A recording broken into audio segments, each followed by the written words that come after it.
Hello everyone. So today we are going to start history chapter number first and name of the chapter is the first war of independence. So सबसे पहले हमें ये देखना है कि हमारी country जो इंडिया है वो आज़ाद हुई 1947 में, लेकिन जो इसका स्टार्टिंग था, इसके लिए जो स्ट्रगल था वो स्टार्ट हो गया था 1857 से। तो ऐसा क्या हुआ था 1857 में जिसके वजह से लोग इतने प्रवोक हो गए कि उन्होंने रिवोल्ट स्टार्ट कर दिया अगेंस्ट द ब्रिटिश गवर्नमेंट। उन सारी चीज़ों के बारे में हम इसमें पढ़ेंगे, ठीक है। तो सारे रीजंस हम देखेंगे, political cause, economical cause, socio religious causes and many more things. But सबसे पहले हम स्टार्ट करते हैं फ्रॉम द इमीडिएट कॉज। ऐसा क्या हुआ कि तुरंत इस चीज़ को स्टार्ट करने की ज़रूरत पड़ गई और लोग इतने भड़क गए कि उन्होंने रिवोल्ट स्टार्ट कर दिया अगेंस्ट द ब्रिटिश गवर्नमेंट। तो सबसे पहले 1856 में एक मॉडर्नाइज्ड राइफल इंट्रोड्यूस किया जाता है जिसको बोलते हैं न्यू इनफील्ड राइफल। इसको इंट्रोड्यूस किया गया बाय ब्रिटिश गवर्नमेंट और इसमें ये था, इसका जो लोडिंग प्रोसेस था वो ऐसा था कि by the biting of the greased portion of cartridge. इसमें ये था जो टॉप पार्ट होता है उसको बाइट ऑफ करके देन उसमें बारूद वगैरह भरने होते थे। तो इसमें तो कोई प्रॉब्लम थी नहीं, बट एक र्यूमर फैल गई। एक र्यूमर फैली जनवरी 1857 में और फैली बंगाल में, और वो ये था कि जो ग्रीस्ड पोर्शन है इस वेपन का वो बना हुआ है, उसको प्रिजर्व करने के लिए जो फैट यूज़ किया जाता है वो बना हुआ है by the cows and pigs. So जो इंडियन सोल्जर्स थे, एज वी नो कि cow is supposed as holy in Indian Hindus and whereas pig is considered as taboo in Islam religion. So उन्होंने रेफ्यूज़ कर दिया, जो Indian sepoys थे उन्होंने refuse कर दिया कि हम इसको यूज़ नहीं करेंगे, ठीक है। फिर आगे देखते हैं। सिपॉयज का मतलब होता है जो Indian soldier, sepoys means Indian soldier जो वर्क कर रहे हैं अंडर द ब्रिटिश ऑफिसर्स, उनको हम सिपॉय बोलते हैं, सिंपल। तो सिपॉयज ने डिनाई कर दिया क्योंकि वो काउज और पिग का मैटर वहाँ पे आ गया था। बट देन टू उनको फोर्स किया गया कि नहीं, आपको यूज़ करना पड़ेगा, आपको उसको जैसे भी यूज़ करने का प्रोसेस है उसके थ्रू आपको गो थ्रू जाना पड़ेगा और आपको यूज़ करना है। तो क्या हुआ, इसकी वजह से Indian soldiers staged an uprising against Britishers. वो प्रोटेस्ट करना स्टार्ट कर दिए, रिवोल्ट करना स्टार्ट कर दिए। और एक नाम जो सबसे ज़्यादा इंपॉर्टेंट है इस पूरे इवेंट में वो है मंगल पांडे। मंगल पांडे भी एज अ सिपॉय काम करते थे इन बैरकपुर। सो इन्होंने भी सेम चीज़ किया था and he was executed but martyr. तो इसमें एक चीज़ और, इनके डेथ को कंसिडर किया गया या फिर देखा गया as a heroic sacrifice by his supporters, ठीक है। आगे देखते हैं। अब हम पॉलिटिकल कॉज देखेंगे। पॉलिटिकल कॉज टोटल थे 4। पॉलिटिकल कॉज हमारे टोटल 4 थे, जिसमें फर्स्ट है policy of expansion, second is disrespect shown to Bahadur Shah Zafar, then treatment given to Nana Sahab and last one is absentee sovereignty of British, ठीक है। तो जो सबसे फर्स्ट पॉइंट है पॉलिसी ऑफ एक्सपेंशन, ये सबसे ज़्यादा इंपॉर्टेंट है और इसको हम लास्ट में देखेंगे क्योंकि ये थोड़ा सा लेंदी पोर्शन है। तो सबसे पहले हम देखते हैं disrespect shown to Bahadur Shah. देखो, बहादुर शाह जफर जो थे ये लास्ट मुगल एम्परर थे, ये लास्ट मुगल रूलर थे। इनके बाद जो आए उनको तो हटा ही दिया गया, इवन इनको भी शिफ्ट कर दिया गया था, इनको फोर्सफुली शिफ्ट कर दिया गया था। और एक चीज़ और थी कि इनकी जो रॉयल्टी थी, रॉयल्टी टाइटल, इन सारी चीज़ों को इनसे छीन लिया गया था, ठीक। Then treatment given to Nana साहब। नाना साहब इनको ये पहले तो बाजीराव के एडॉप्टेड सन थे, बाजीराव सेकंड के, एंड इनके साथ क्या हुआ था कि इनकी पेंशन को रोक दिया गया था, हिज पेंशन स्टॉप्ड एंड इनको इनको शिफ्ट करने के लिए फोर्स किया गया फ्रॉम कानपुर टू पुणे। और जैसा कि हम जानते हैं कि जो पुणे है वो कंसिडर किया जाता है as a city of Marathas और वहाँ से इनको भेजा गया। Last one is absentee sovereignty of British. Unlike Mughal rulers, जो ब्रिटिशर्स थे वो क्या करते थे कि यहाँ से रेवेन्यू कलेक्ट करते थे और उसको भेजते थे इंग्लैंड। तो जो इंडियंस थे जो यहाँ पे हम लोग रूल हो रहे थे, इनको ये लगा कि we are govern by the alien government. Alien government इसलिए बोला गया क्योंकि अभी इसके पहले मुगल्स हम लोग को रूल कर रहे थे, और तो जब तक हमें मुगल्स रूल कर रहे थे तो हमारे यहाँ से रेवेन्यू कलेक्ट होती थी और हमारे यहाँ पे ही स्पेंड होती थी। बट जब ब्रिटिशर्स ने हमें रूल करना स्टार्ट किया तो हमारे यहाँ से रेवेन्यू कलेक्ट करके उसको आउटसाइड ऑफ द कंट्री भेजना स्टार्ट किए, ठीक।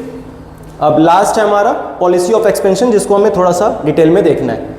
पॉलिसी ऑफ एक्सपेंशन में भी 4 चीज़ें हैं। First one is outright of Wars. अपनी टेरिटरी को इंक्रीज करने के लिए ब्रिटिशर ने डायरेक्टली वॉर स्टार्ट कर दिया और उसमें कुछ वॉर हैं जैसे बैटल ऑफ बक्सर, और बैटल ऑफ बक्सर से बिहार, बंगाल और उड़ीसा इसको एनेक्स किया गया, कंट्रोल किया गया। Anglo Maratha war, Anglo Sikh war, Anglo Mysore war, these are the kind of war जो ब्रिटिशर्स ने डायरेक्ट स्टार्ट करके अलग अलग टेरिटरी को अपने कंट्रोल में लेना स्टार्ट किया। Next is subsidiary alliance.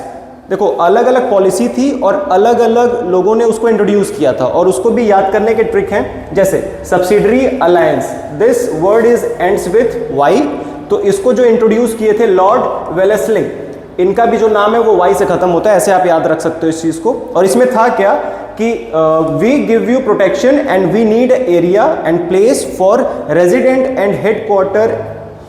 हमें आपके टेरिटरी को हम प्रोटेक्शन प्रोवाइड करेंगे, और हमें क्या चाहिए, आपके टेरिटरी में प्लेस चाहिए रेजिडेंट के लिए, अपने हेडक्वार्टर को वहाँ पे एस्टैब्लिश करने के लिए। और दूसरी चीज़, फोर्स किया जाता था कंपनी रूल को एक्सेप्ट करने के लिए। तो कुछ रूलर इसको एक्सेप्ट कर लेते थे, और जो एक्सेप्ट नहीं करते थे उन्हें फोर्सफुली एक्सेप्ट करवाया जाता था। ठीक, और इसका जो एग्जाम्पल है वो है अवध, सब्सिडरी अलायंस के थ्रू उसको एनेक्स कर लिया गया। देन डॉक्ट्रिन ऑफ लैब्स, इसमें भी डॉक्ट्रिन के लास्ट में ई, लैब्स के लास्ट में ई, तो इसको जिन्होंने इंट्रोड्यूस किया लॉर्ड डलहौजी, इनके नाम के लास्ट में भी ई। ये बहुत इंपॉर्टेंट क्वेश्चन होता है, इवन ये एग्जाम्स वगैरह में भी पूछे जाते हैं, सो आप ऐसे नाम याद रख सकते हो।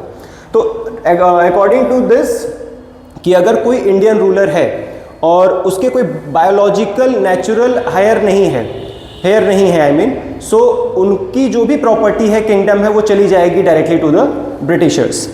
तो इसमें क्या था, if Indian ruler died without a male heir kingdoms surrender and goes to British. और इसका सबसे बड़ा एग्जांपल है झांसी। इनके जो भी इनके बेटे थे वो एडॉप्टेड सन थे, ना कि उनके नेचुरल बायोलॉजिकल सन थे। इस वजह से जो इनकी प्रॉपर्टी थी उसको ले लिया गया कंट्रोल में, और इसके लिए भी रिवोल्ट हुए थे। अलग अलग बहुत सारे ऐसे रीजन थे जिसके वजह से रिवोल्ट ऑफ 1857 स्टार्ट हुआ। Next is pretext of alleged misruled, और इसको भी इंट्रोड्यूस किए थे लॉर्ड डलहौजी। और ये जो था ये बेस्ड ऑन अजम्पशन। इसमें क्या था कि अगर हमें ये लगेगा कि आपकी जो टेरिटरी है आप उसको अच्छे तरीके से रूल नहीं कर पा रहे हो, गवर्न नहीं कर पा रहे हो, तो उसको हम अपने कंट्रोल में ले लेंगे और उसको फिर हम अपने अकॉर्डिंग कंट्रोल करेंगे। तो इसमें क्या था, इसका भी सबसे बड़ा एग्जांपल है अवध। अवध में इनको ये लगा कि अच्छे से रूल नहीं किया जा रहा है, तो अवध को इन्होंने एनेक्स्ट कर लिया, और रीज़न यही था कि उनको लगा कि मिसगवर्न किया जा रहा है। बट वहाँ के जो लोग थे, नवाब जब तक रूल कर रहे थे तब तक ज़्यादा सुखी थे, जब ब्रिटिशर्स आ गए तब वो ज़्यादा परेशान हो गए। परेशान होने के पीछे रीज़न क्या है कि टैक्सेस हाई कर दिए गए, जॉब्स वगैरह बहुत नॉमिनल कर दी गई, इंडियंस को उसमें से हटा दिया गया। ठीक है, ये सारी चीज़ें, कंडीशन वर्स्ट होती गई। नेक्स्ट हम देखते हैं, अब पॉलिटिकल कॉज इतना ही था, अब हम देखते हैं सोशियो रिलीजियस कॉज। अब ऐसे रिलीजियस कॉजेस क्या थे, रिलीजियस सेंटिमेंट्स कैसे लोगों के हर्ट हुए थे जिसकी वजह से लोगों ने प्रोटेस्ट करना स्टार्ट किया। तो इसमें सबसे पहले है taxing religious places. Religious place को विजिट करने के लिए हाई टैक्स आपको प्रोवाइड करना पड़ेगा। इससे religious sentiments of Hindu and Muslim hurt हुए, जिसके वजह से भी लोगों ने रिवोल्ट किया। Next is interference in social custom. पहले से चली आ रही रिचुअल्स को, प्रथाओं को ख़त्म करना स्टार्ट कर दिए ब्रिटिशर्स ने। उसका सबसे बड़ा एग्जाम्पल है सती प्रथा, विडोरी मैरिज। सती प्रथा को हिंदू में माना जाता था, विडोरी मैरिज नहीं एक्सेप्ट करते थे, बट इन सारी चीज़ों को स्टार्ट किया गया, कुछ चीज़ों को ख़त्म किया गया। इससे हिंदुओं के जो सेंटिमेंट्स थे वो हर्ट हुए और उन्होंने भी रिवोल्ट स्टार्ट किया। देन एक्टिविटीज़ ऑफ मिशनरी, लोगों को ये लगने लगा, इंडियंस जो थे उनको ये लगने लगा कि जो ब्रिटिशर हैं वो इंग्लिश को प्रमोट करना चाह रहे हैं, बट इंग्लिश को प्रमोट करना उनका सेकेंडरी पर्पस है। उनका प्राइमरी पर्पस ये है कि वो हमारे कल्चर को, हमारे चीज़ों को डाइल्यूट करना चाह रहे हैं, ख़त्म करना चाह रहे हैं। ठीक, तो ये भी एक रीज़न था। Next is policy of racial discrimination. जैसा कि हम जानते हैं फॉरेनर्स, ब्रिटिशर्स वाइट होते हैं, तो उन्होंने वाइट को as a superior colour declare कर दिया कि वाइट जो है वो सुपीरियर है और जो ब्लैक हैं या फिर कलर्ड हैं वो हमारे लिए इन्फीरियर है। तो ये भी एक रीज़न था। Next is promoting western education, जो कि इससे रिलेटेड है। वेस्टर्न एजुकेशन को प्रमोट करके आप हमारे कल्चर को ख़त्म करना चाह रहे हैं, ये लोगों का माइंडसेट बन गया। इस वजह से लोगों ने इसके लिए अपोज किया। ठीक, नेक्स्ट हम देखते हैं इकोनॉमिक कॉजेस, सबसे बड़ा रीज़न यही था, इकोनॉमिक कॉजेस। क्यों? क्योंकि हमारी वेल्थ बाहर जा रही थी। इससे पहले भी हम रूल हो रहे थे, बट हमारी वेल्थ बाहर नहीं जा रही थी, ऑल्दो यूज़ हो रही थी फॉर सम पर्सन, सेंटर्ड हो गया था, सेंट्रलाइज्ड हो गया था, बट बाहर नहीं जा रही थी। तो लोगों को परेशानी तो हो रही थी, बट इतनी नहीं हो रही थी कि वो रिवोल्ट करने पर उतर आए थे। ठीक है, इसमें देखते हैं। सबसे पहला और सबसे मास्टर लाइन है इंपोर्ट ऑफ ब्रिटिश गुड बहुत ज़्यादा इंक्रीज हो गया in compare to export of Indian goods. देखो, यहाँ से सपोज इंडिया से हमें गुड्स को भेजना है बाहर, इंग्लैंड में या फिर किसी भी यूरोपियन कंट्री में, तो उसकी जो एक्सपोर्ट ड्यूटी होगी उसको काफ़ी ज़्यादा इंक्रीज कर दिया गया ताकि लोग अफोर्ड ही ना कर पाए उसको बाहर बिजनेस करना। दूसरी चीज़, जो इंपोर्ट ड्यूटी है ब्रिटिश गुड को इंडिया में लाके बेचना है, उसको बहुत नॉमिनल कर दिया गया, जिसकी वजह से बहुत ईजिली वो लोग यहाँ पे बिजनेस कर पा रहे थे, पहली चीज़। दूसरी चीज़, inhuman treatment of indigo cultivation, indigo काफ़ी डिमांड में था, जिस वजह से इंडियंस को फोर्सफुली इंडिगो उगाने के लिए फोर्स किया जाता था। दूसरी चीज़, इसकी वजह से सॉइल की फर्टिलिटी ख़राब होती थी और कुछ फ़ायदा भी नहीं होता था जो इंडियंस थे उनको। Next is decay of cottage and handicraft industries. अब इसका रीज़न आप इससे रिलेट कर सकते हो, क्यों ख़त्म हो गई जो कॉटेज और हैंडीक्राफ्ट इंडस्ट्रीज थी। रीज़न बीइंग कि export duty on Indian goods, हम बना के यहाँ पे लोग खरीद ही नहीं रहे उतना और बाहर हम बेच नहीं पा रहे हैं, तो ये सारी चीज़ें ख़त्म हो गई। और ये ख़त्म होने की वजह से, इंडस्ट्रीज़ ख़त्म होने की वजह से अनएम्प्लॉयमेंट बढ़ गया। सिंपल, हर चीज़ को आप लिंक कर सकते हो। इंडस्ट्रीज़ ख़त्म हो गई, जॉब कम हो गए, अनएम्प्लॉयमेंट बढ़ गया। Okay, so next is